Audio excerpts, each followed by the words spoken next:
AI வந்ததுக்கு அப்புறம் எதுடா ரொம்ப ஈஸி அப்படின்னு கேட்டீங்கன்னா, அப்ளிகேஷன் டெவலப் பண்றது ரொம்ப ரொம்ப ஈஸி. அது எல்லாருமே அக்ரி பண்ணிப்பீங்க. ஒரு ப்ராம்ப்ட போடுவோம், அப்ளிகேஷன் ரெடி ஆயிடும், சூப்பரா இருக்கும், லேப்டாப்ல வச்சிருப்போம். ஆனா நெக்ஸ்ட் ஸ்டெப் என்ன அப்படின்னு கேட்டீங்கன்னா, அதை லைவ் பண்றது. ஒரு கிளவுட்ல இல்ல விபிஎஸ்ல அதை ஹோஸ்ட் பண்ணி அதை லைவ் பண்றது தான் வந்து ரொம்ப ரொம்ப முக்கியம். இதை பத்தி நீங்க இது வரைக்கும் கேள்விப்படலன்னா, இந்த வீடியோ பார்த்ததுக்கு அப்புறம் இவ்வளவு ஈஸி தானா, ஒரு அப்ளிகேஷனை நம்ம பண்ணி அதை லைவ் பண்றது இவ்வளவு ஈஸியா அப்படின்ற மாதிரி தான் இருக்கும். ஒரு முக்கியமான ப்ராப்ளத்தை இந்த டூல் சால்வ் பண்ணிருக்கு. அது என்னங்கறத இந்த வீடியோ கடைசி வரைக்கும் பார்க்கலாம். இந்த மாதிரி இன்ட்ரெஸ்டிங்கான ஏஐ ரிலேட்டட் கண்டென்ட் உங்களுக்கு உடனே வேணுமா, தி AI.Tamil சேனலை சப்ஸ்கிரைப் பண்ணி வச்சுட்டு மறக்காம பெல் ஐகானையும் கிளிக் பண்ணி வச்சுக்கோங்க. நிறைய பேர் ஏஐ வச்சு ப்ராடக்ட் பண்றாங்க. நெக்ஸ்ட் ஸ்டெப் என்ன அப்படின்னு கேட்டீங்கன்னா, அந்த ப்ராடக்ட்டை லைவ் பண்ணும், 24/7 ரன் ஆகணும்.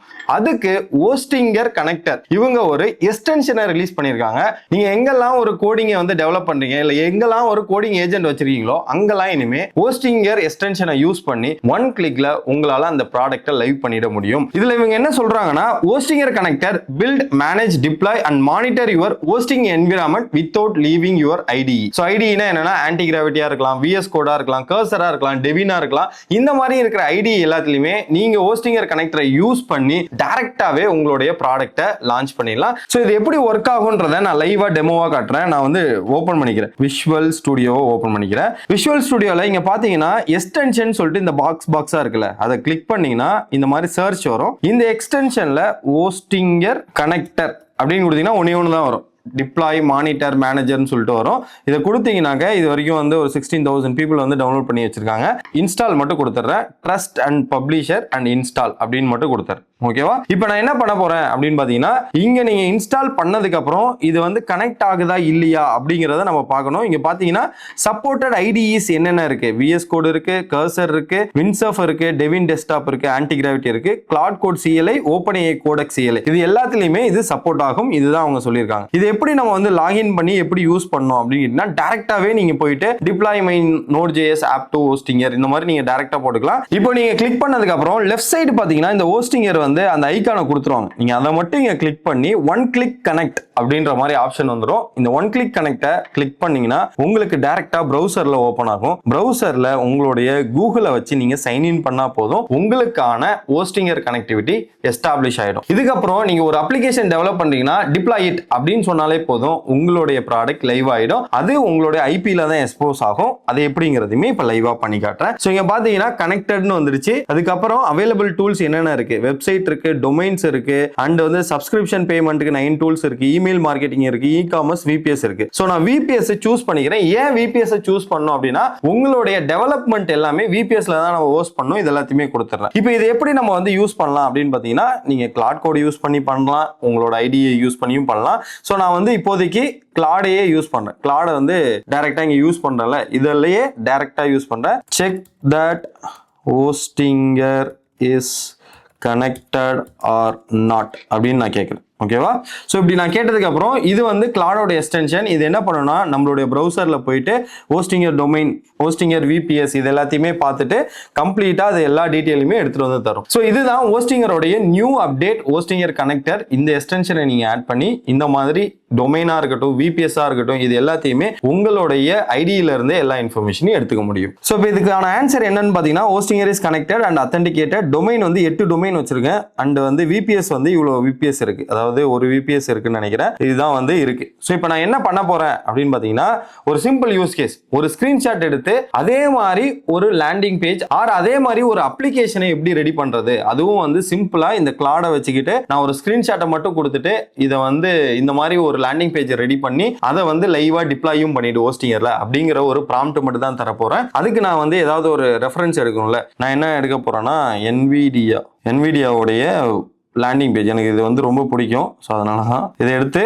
நான் இப்போ என்ன பண்ண போறேன்னா, இது அப்படியே ஒரு ஸ்கிரீன்ஷாட் எடுக்கிறேன். ஓகேவா? ஸோ நான் என்ன பண்ணுறேன்னா, NVIDIAவுடைய லேண்டிங் பேஜ் வந்து ஜஸ்ட் ஸ்கிரீன்ஷாட் மட்டும் எடுக்கிறேன். இதை அப்படியே காப்பி பண்ணி இந்த ஸ்கிரீன்ஷாட்டை அப்படியே வெப் பேஜாக நான் வந்து கன்வெர்ட் பண்ண போகிறேன். ஸோ அதை வந்து நான் இங்கே வந்து என்னோட சாட்ல வந்து convert this screenshot to the web page and deploy it in the Hostinger and give me the URL அப்படின்னு மட்டும் நான் சொல்றேன், வேற எதுவுமே சொல்ல. ஒரு ஸ்கிரீன்ஷாட் நீங்க பாக்குறீங்க, ஏதோ ஒரு இடத்துல UI நல்லா இருக்குன்னு நீங்க ஃபீல் பண்றீங்கன்னா அந்த ஸ்கிரீன்ஷாட்டை இந்த AI டூல்ஸ்ல ஆர் ஏஜென்டிக் கோடிங் டூல் ஏதாவது வச்சிருக்கீங்கன்னா அதுல பேஸ்ட் பண்ணிட்டு இந்த மாதிரி ஒரு டிசைன்ல எனக்கு ஒரு வெப் பேஜ் ரெடி பண்ணு அப்படின்னு சொல்லிட்டு அதை ஹோஸ்டிங்கர்ல டிப்ளாய் பண்ணிட்டு எனக்கு URL கொடு. இவ்வளவுதான் நான் சொல்றேன். அதுக்கு என்னெல்லாம் பண்ணுதுன்றதை நம்ம அவுட்புட்டா பார்த்துடலாம். ஹோஸ்டிங்கர் கனெக்டர் யூஸ் பண்றதுக்கு முன்னாடி நீங்க ஹோஸ்டிங்கர்ல ஒரு VPS பிளானை வந்து பர்ச்சேஸ் பண்ணிருக்கணும். அது எப்படிங்கறத ரெண்டே ஸ்டெப்ல சொல்றேன், நோட் பண்ணி வச்சுக்கோங்க. கீழே டிஸ்கிரிப்ஷன்ல இருக்கிற லிங்கை கிளிக் பண்ணீங்கன்னாக்க நீங்க இந்த ஹோஸ்டிங் பிளான் அப்படின்றதுல வந்து லேண்ட் ஆயிடுவீங்க. இந்த பேஜ் தான் உங்களுக்கு இருக்கும். இந்த பேஜ்ல நீங்க டைரக்டா போயிட்டு ஸ்டார்ட் நவ் ஆர் இல்ல வந்து நீங்க VPS பர்ச்சேஸ் பண்றீங்க, எது வேணாலும் நீங்க சூஸ் பண்ணலாம். நான் பிளான் அண்ட் பிரைசஸ் சொல்லிட்டு நான் இதை சூஸ் பண்றேன். இதுல வந்து domain, website, AI builder, VPS hosting இந்த மாதிரி நிறைய இருக்கும். நீங்க VPS ஹோஸ்டிங் ஆர் வெப்சைட் இந்த ரெண்டுத்துல எது வேணாலும் சூஸ் பண்ணலாம். இப்போ நீங்க வெப்சைட் யூஸ் பண்றீங்க அப்படின்னா இங்க சூஸ் பிளான் அப்படின்னு இருக்கும். ஸோ சூஸ் பிளான் மட்டும் நீங்க கொடுத்துக்கோங்க. நீங்க VPS சூஸ் பண்ணாலுமே நோ இஷ்யூஸ். இதுல நீங்க இயர்லி சப்ஸ்கிரிப்ஷனை யூஸ் பண்ணீங்கன்னா உங்களுக்கு பெட்டரா இருக்கும். நான் இயர்லிக்கு வந்து 12 மந்த் நான் சூஸ் பண்ணிடுறேன். நீங்க இங்க கொடுத்ததுக்கு அப்புறம் இங்க you have a coupon code அப்படின்ற மாதிரி கேட்கும். நான் AI டியூட் அப்படின்னு கொடுத்து அப்ளை பண்ணனா எனக்கு இன்ஸ்டன்டா 10% ஆஃபரா வந்து 4000 வரும். 4000ல நீங்க என்ன பண்ணுவீங்க அப்படின்னு பாத்தீங்கன்னா உங்களுடைய வெப் அப்ளிகேஷனை நீங்க ஹோஸ்ட் பண்றதுக்கான சர்வரை வாங்கிடுவீங்க. இது பர்ச்சேஸ் பண்ணதுக்கு அப்புறம் நீங்க கனெக்ட் பண்ணீங்கன்னா அவ்வளவுதான். ஸோ ஃபர்ஸ்ட் நீங்க பிளானை பர்ச்சேஸ் பண்ணிட்டு அதுக்கப்புறம் ஹோஸ்டிங்கரை கனெக்ட் பண்ணும். ஸோ இப்போ வந்து பாத்தீங்கன்னா நம்மளுக்கு URL வந்துடுச்சு. அதை நான் கிளிக் பண்ணா எனக்கு வந்து வந்துடும். ஓகேவா? அதே மாதிரி HSL எப்படி இருக்கோ அதே மாதிரியே வந்து அந்த ஸ்கிரீன்ஷாட் இப்போ வெப் அப்ளிகேஷனா வந்துடுச்சு. நீங்க வேணும்னா ப்ராடக்ட்டை சூஸ் பண்ணலாம், சொல்யூஷன்ஸ் இருக்கும், இண்டஸ்ட்ரீஸ் இருக்கும், ரீட் பிளாக்ஸ்ன்னு கொடுக்கலாம். ஸோ என்ன நீங்க ஸ்கிரீன்ஷாட்டா பாக்குறீங்களோ அது எல்லாமே வந்து இந்த ஐபில எனக்கு இப்போ எக்ஸ்போஸ் ஆயிடும். உங்களுடைய அப்ளிகேஷனை நீங்க இந்த மாதிரி தான் வந்து ஒன் கிளிக்ல டிப்ளாய் பண்ணணும். நான் எதுவுமே சொல்லல. இந்த ஸ்கிரீன்ஷாட்ல இருக்கிற வெப் அப்ளிகேஷனை மாத்திட்டு அதை ஹோஸ்டிங்கர்ல டிப்ளாய் பண்ணிட்டு எனக்கு ஒரு URL கொடு அப்படின்னு சொன்னேன். இந்த URL நீங்க யார்கிட்ட கொடுத்தாலுமே இது லைவா தான் இருக்கும். இதை நீங்க எப்ப வேணாலும் யூஸ் பண்ணலாம். இந்த URL இந்த டிஸ்கிரிப்ஷன் கீழேயும் தரேன், எடுத்து செக் பண்ணி பாருங்க. சோ இப்போ இந்த வைப் கோடிங் பண்ணி நீங்க பண்ற எல்லா டூலையுமே ஒன் கமாண்ட் ஆர் ஒன் ப்ராம்ப்ட்லயே நீங்க டைரக்டா டிப்ளாய் பண்ணலாம். அதுக்கு தான் இந்த ஹோஸ்டிங்கர் கனெக்டர் யூஸ்ஃபுல்லா இருக்கும். இதுக்கப்புறம் நீங்க ஒரு அப்ளிகேஷன் பில்ட் பண்றீங்கன்னா இந்த ஹோஸ்டிங்கர் கனெக்டரை யூஸ் பண்ணி பாருங்க. உங்களுக்கு ஈஸியா இருக்கும். இதை யூஸ் பண்ணிட்டு உங்களுக்கு எப்படி இருந்ததுன்றதையுமே கமெண்ட் செக்ஷன்ல சொல்லுங்க. இன்னொரு இன்ட்ரெஸ்டிங்கான வீடியோல உங்களை வந்து மீட் பண்றேன். Thank you guys.